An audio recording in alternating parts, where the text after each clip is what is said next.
আজ শেয়ার করছি সোয়া গালোটি কাবাব। আমরা গালোটি কাবাব সাধারণত চিকেন মাটন দিয়ে করে থাকি, কিন্তু সোয়াবিন দিয়ে করে দেখবেন দারুণ লাগে। মানে বুঝতেই পারবেন না ওটা কি সোয়াবিনের নাকি চিকেনের না মাটনের। এত ভালো হয়েছিল। চলুন তাহলে একবার দেখে নি ভিডিওটা কি করে বানালাম।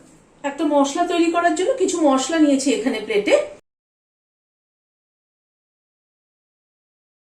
তাওয়াটা গরম হয়ে এসছে, মশলাগুলো সব দিয়ে দিলাম। মশলাগুলোকে ড্রাই রোস্ট করে নিচ্ছি। প্রথমে গ্যাসের ফ্লেমটাকে একটু কমিয়ে ধীরে ধীরে রোস্ট করতে হয়, তাতে ফ্লেভারটা বজায় থাকে।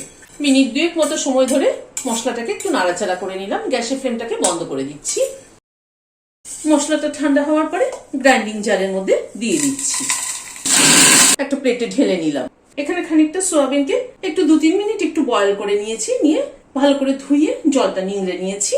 সোয়াবিনটা গ্রাইন্ডিং জারের মধ্যে দিয়ে দিচ্ছি। ফাইন পেস্ট তৈরি করে নিচ্ছি।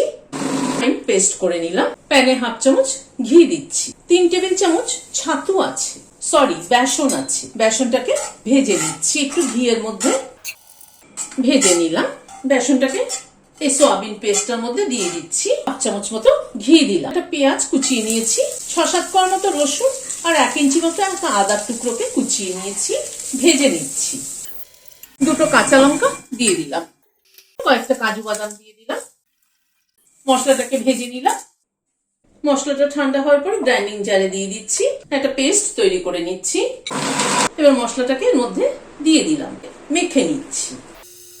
মেখে নিলাম। প্যানে হোয়াইট অয়েল দিচ্ছি। 1 চামচ ঘি দিলাম। তেল আর ঘিটা গরম হওয়ার পরে এই পুরো মিক্সচারটা এর মধ্যে দিয়ে দিলাম।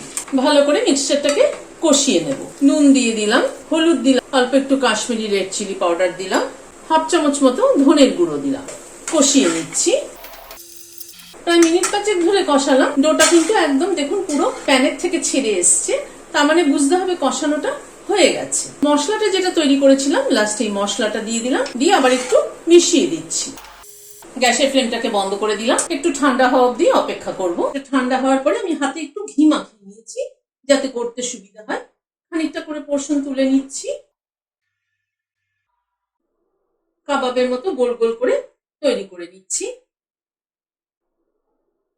এইভাবে গোল গোল করে তৈরি করে নিচ্ছি সবগুলো। তাওয়াতে হোয়াইট অয়েল দিচ্ছি। তেলটা গরম হওয়ার পরে কাবাবগুলো দিয়ে দিচ্ছি। উল্টে দিচ্ছি।